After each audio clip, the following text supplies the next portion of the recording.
Hey everyone, this is me YS Raj Purohit. Welcome back to my YouTube channel AIM NEET Mania and today in this video यार NEET 2025 question paper का review करेंगे आज अपन। सबसे पहली चीज़ मैं यही कहना चाहूँगा यार पेपर अच्छा गया बुरा गया सबसे पहले अपने आप को रिलैक्स कर लो। कर लिया होगा वैसे क्योंकि बहुत टाइम हो चुका है। यार मेरे पास टाइम नहीं था। I didn't get the time and rather I didn't get the space to create the video. अभी भी रात के 2 बज रहे हैं उस टाइम पे मैं वीडियो रिकॉर्ड कर रहा हूँ। होपफुली मुझे एक रूम वेकेंट मिल गया हॉस्टल के अंदर तो जहाँ पे मैं अपना वीडियो शूट कर पा रहा हूँ। So what I wanted to say is यार नीट 2025 क्वेश्चन पेपर मतलब सारे रिकॉर्ड्स तोड़ दिए कहीं ना कहीं और एक्सपेक्टेशन तो किसी की भी नहीं थी। ऐसा पेपर आया तो चलिए डिटेल में डिस्कस करते हैं यार। सेक्शन वाइज जाएंगे biology chemistry and then physics because मैं हमेशा यही पैटर्न फॉलो करता हूँ। तो सबसे पहली चीज बायोलॉजी पे आते हैं। How was the biology section? क्या बायोलॉजी सेक्शन ऐसा था जैसा हम अपन ने एक्सपेक्ट करा था? तो यार जैसा एक्सपेक्ट करा था it was like that. It was like that in the sense I agree with it कि सारे क्वेश्चंस ऐसे नहीं थे जो 360 और 360 दिलाए। ठीक है, मैंने वो पहले ही बोल दिया था कि कुछ क्वेश्चंस ऐसे होते हैं जो आपके 360 काटने के लिए बने होते हैं। It those questions are meant to stop you from scoring 360 on 360। ठीक है, this thing I made you aware prior to the examination. मेरे पहले के वीडियोस में मैंने बता रखी है ये चीज़ और वही चीज़ हुई थी इस बार। जैसे अगर मैं कुछ क्वेश्चंस को because I went through the question paper so I know it very well कि जैसे यहाँ पे क्वेश्चन दे दिया गया fig is a non vegetarian fruit. ठीक है? सो अब वो चीज़ आपको एनसीईआरटी में नहीं मिलेगी, वहाँ पे आपको दिमाग लगाना पड़ेगा। But the thing is that I would like to say is previous year के कंपैरिजन में in comparison to the question paper of 2024, biology section was more lengthier, involving more statement questions. Biology section was more lengthier, involving more statement-based questions, more match the following questions, and no doubt straightforward questions थे, but उनकी frequency कम थी। ठीक है, सो यहाँ पे and जब आपका biology का पेपर इतना लंबा हो जाता है, इतना लेंदी आप कर देते हो, then we don't expect you to make chemistry and physics section lengthier. But इस बार वो चीज नहीं हुई, उस पर भी अपन आगे आएंगे। ठीक है, सो बायोलॉजी को हद से ज्यादा लेंदी बना दिया गया एंड वाज इट लाइक कि सारे क्वेश्चंस एनसीईआरटी बेस्ड थे? एनसीईआरटी का बेस आप मान सकते हो बट कुछ क्वेश्चंस ऐसे थे जो डायरेक्टली एनसीईआरटी में नहीं है। As I said fig is a non vegetarian fruit, ये कहीं नहीं दे रखा एनसीईआरटी में। बट यस, कुछ ऐसे थे जो आपके जो इंट्रोडक्शन दे रखा होता है वहां से क्वेश्चन उठ के आ रखा है, जैसे reductionist biology. This was the question जो कि सेल चैप्टर के इंट्रोडक्शन से उठ के आया था। एक फिजिको केमिकल प्रोसेस वाली जो लाइन दे रखी है वहां से क्वेश्चन आया था।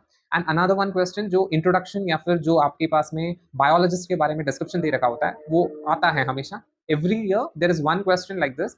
और इस बार इकोलॉजी से आया था, फादर ऑफ इंडियन इकोलॉजी पूछा गया था। ठीक है, सो ओवरऑल एक्सपेक्टेड था ट्रेडिशनल क्वेश्चंस देखने को मिले हैं बट सेक्शन को हद से ज्यादा लेंदी किया गया। एक्सपेक्टेड था biology is gonna be lengthy but ये एक्सपेक्टेड नहीं था कि अगर बायोलॉजी इतना लेंदी होता है we never expect that chemistry and physics is gonna be so lengthy. But इस बार सीन ही अलग था। तो एंड बायोलॉजी में 360 ऑन 360 देखो, this paper required a well planned strategy. ठीक है, the strategy that was needed to solve this question paper वो स्टूडेंट लैक करते हैं जिस वजह से कट ऑफ में बहुत ज्यादा डिक्रीज आएगा, उसकी भी अपन बात करेंगे। सो बाय स्टेटमेंट्स ज्यादा कर दिए, जैसे फॉर एग्जांपल इफ आई से एक क्वेश्चन के अंदर पांच पांच छह छह स्टेटमेंट्स दे रखे हैं आपने, अब उनको एनालाइज करना उनको पढ़ना 1 मिनट में करने की बात नहीं होती। ठीक है, तो इसी वजह से सेक्शन को मैं बोल रहा हूँ, मैं फिर से कह रहा हूँ biology section was lengthy, very lengthy, this time it was lengthy. Next thing, NCERT को बेस रखा गया था। जैसे another one question was there that is PCR वाला जो क्वेश्चन था। पीसीआर वाले क्वेश्चन में भी यही चीज हो रही थी, आपको फॉर्मूला पूछा गया which is 2 raised to the power n। Now 2 raised to the power n it is not given in NCERT. NCERT में आपको पढ़ना पड़ता है पूरा एंड देन आप उसको अप्लाई करते हो, then you get to know that 2 raised to the power n है। तो ये कुछ क्वेश्चंस हैं, बाकी सारे ट्रेडिशनल क्वेश्चंस थे, पीवाईक्यूज बेस्ड क्वेश्चन थे। बट यही चीज है, मैंने इसलिए बोला था एनसीईआरटी के बाहर जाएगा नहीं। एनसीईआरटी के बाहर कहाँ जा रहा है? ये 2 से 3 क्वेश्चन जा रहे हैं। जैसे for example 2 raised to the power n NCERT में नहीं है, फिर दिस नॉन वेजिटेरियन फ्रूट ये भी एनसीईआरटी में नहीं है। तो ये कुछ चीजें हैं जो एनसीईआरटी में नहीं है और ये मैंने पहले ही बोल दिया था कि 360 it these questions are meant to stop you from scoring 360 on 360। But I think जाएंगे 360 यार, 360 स्कोर करने वाले बिकॉज यार स्टूडेंट्स बहुत ज्यादा मेहनत करते हैं, बहुत ज्यादा एफर्ट्स डालते हैं। ठीक है, अब आते हैं अनदर सेक्शन की तरफ। तो बायोलॉजी सेक्शन में यही है, हद से ज्यादा लेंदी कर दिया गया। आप हद से ज्यादा लेंदी एक्सपेक्ट भी करते हो बायोलॉजी को, बट देन आप फिजिक्स एंड केमिस्ट्री को इतना लेंदी एक्सपेक्ट नहीं करते जितना इस बार आया है। अब आते हैं केमिस्ट्री सेक्शन पे। Chemistry section nobody could ever say that chemistry section में कुछ नए एक्सपेरिमेंट्स करे गए थे इस year. No, chemistry section was like those were the traditional questions. Traditional questions in the sense जो आपका पीवाईक्यू का ट्रेंड चला आ रहा है over these years, over these many years, जो भी ट्रेंड चला आ रहा है the same trend has been followed again. And when I went through the questions, सारे के सारे आपके पीवाईक्यू बेस्ड क्वेश्चंस थे, बिकॉज कोई नया क्वेश्चन नहीं था केमिस्ट्री के अंदर. Yes, it would be time consuming, I agree with this fact that chemistry section time consuming होगी, बिकॉज वहां पे मैंने देखा था कि कुछ जैसे आइसोमरिज्म वाला क्वेश्चन आया था एक, ठीक है, तो उसके अंदर आपको स्ट्रक्चर्स बना के देखनी पड़ती हैं, एंड थे, ठीक है, कैलकुलेशन वाले क्वेश्चंस भी थे, बट ट्रेडिशनल क्वेश्चंस थे. तो नए क्वेश्चंस के एक्सपेरिमेंट किसी ने भी नहीं किया. जो एक्सपेरिमेंट वाला सेक्शन इन्होंने करा दैट वाज फिजिक्स, जिस पे अपन अभी आ जाएंगे. सो केमिस्ट्री के अंदर यही चीज थी, ट्रेडिशनल क्वेश्चंस, एक्सपेक्टेड क्वेश्चंस, जो आपके रेट ऑर्डर्स, जो आपके इनऑर्गेनिक केमिस्ट्री के questions, statement based question, statements भर के, वो हर साल आता है, ठीक है, ये चीजें हर साल होती हैं, इसमें कुछ नया नहीं था. ऑर्गेनिक की रिएक्शंस सेम थी, लसाइन टेस्ट सेम था, तो मतलब सारे क्वेश्चंस ट्रेडिशनल क्वेश्चंस है. मतलब मेरे को तो क्वेश्चंस के पैटर्न्स में भी कुछ चेंज नहीं लगा. जैसे फॉर एग्जांपल ऑक्सीडेशन स्टेट पूछ लिया, वो चीजें पूछ ली, यार ये सब नॉर्मल है, ये सारी चीजें ट्रेडिशनल क्वेश्चंस है. तो chemistry was something that was the way everyone expected. वो एक सब्जेक्ट ऐसा था जो एक्सपेक्टेशन पे खरा उतरा है, ठीक है. हाँ, सो केमिस्ट्री के अंदर तो मेरे पास बोलने के लिए भी कुछ नहीं है कि यार this something came out of the syllabus. It is not like that. और बाकी अगर आपको कुछ लगे तो नीचे कमेंट सेक्शन में लिखना. I go through the paper once again, because यार मैंने पेपर देखा है और उसी के बेसिस पे मैं बता रहा हूँ. केमिस्ट्री के अंदर ना तो नया कोई एक्सपेरिमेंट करा गया था, ना कोई बात. So everything appear to be the best, right. Now proceeding to the next section which is the most important section, जिसने सबके होश उड़ा दिए.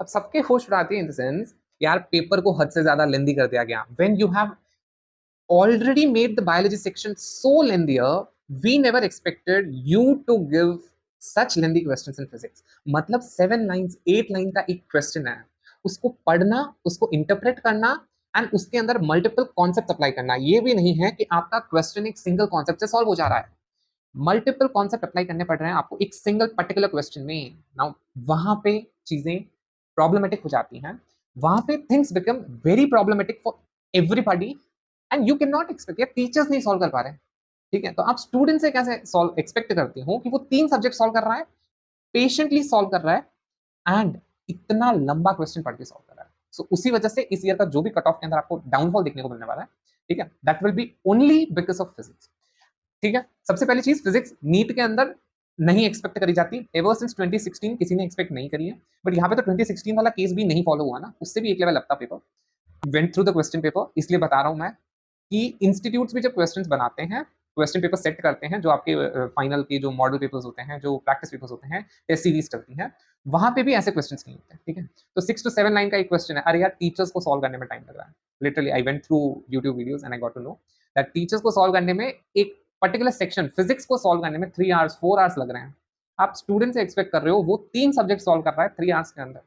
तो इस वजह से डेफिनेटली आपका डाउनफॉल होगा, एक मेजर डाउनफॉल देखने को मिलेगा कट ऑफ के अंदर दिस ईयर. अब वाज इट लाइक फिजिक्स के ट्रेडिशनल क्वेश्चंस थे, मतलब ऐसा नहीं है कि फिजिक्स के क्वेश्चन तुमने देख नहीं रखे होंगे. मैं पर्टिकुलर इंस्टीट्यूट का नाम नहीं लेना चाहता, बट एलन, आकाश, ये सब आपको ऐसे क्वेश्चंस की प्रैक्टिस करवाते हैं. But at the end of the day चीज वही होती है कि क्या ये क्वेश्चन आप एक्सपेक्ट करते हो. वो प्रैक्टिस करवाते हैं, नो डाउट प्रैक्टिस करवाते हैं, बट क्या वो क्वेश्चंस आप एक्सपेक्ट करते हो आपके फाइनल एग्जामिनेशन के अंदर? नहीं करते. द रीजन बीइंग इज नहीं आता है. जब बायोलॉजी इतनी ज्यादा लेंथी बन चुकी है, केमिस्ट्री को भी आपने ठीक ठाक मॉडरेट रखा है लेंथ में, ठीक है. It is not like chemistry was easy PG, जो आप फटाक से कर लो 10 मिनट के अंदर, 20 मिनट के अंदर. केमिस्ट्री भी लेंथी थी, ठीक ठाक लेंथी थी. तो बाद में आप एक्सपेक्ट नहीं कर सकते कि बच्चे के पास में इतना टाइम है कि वो फिजिक्स के 45 क्वेश्चंस और इतने लेंथी क्वेश्चंस करता है. तो अब the last I would like to say, just chill करो, रिलैक्स करो. Very soon I will be coming up with all the other latest updates that are required for your examination. Till that, take rest. Bye bye. Take care. And please do like, share, and subscribe to this particular channel if you like my content. Unless and until we meet up in the next video. Bye.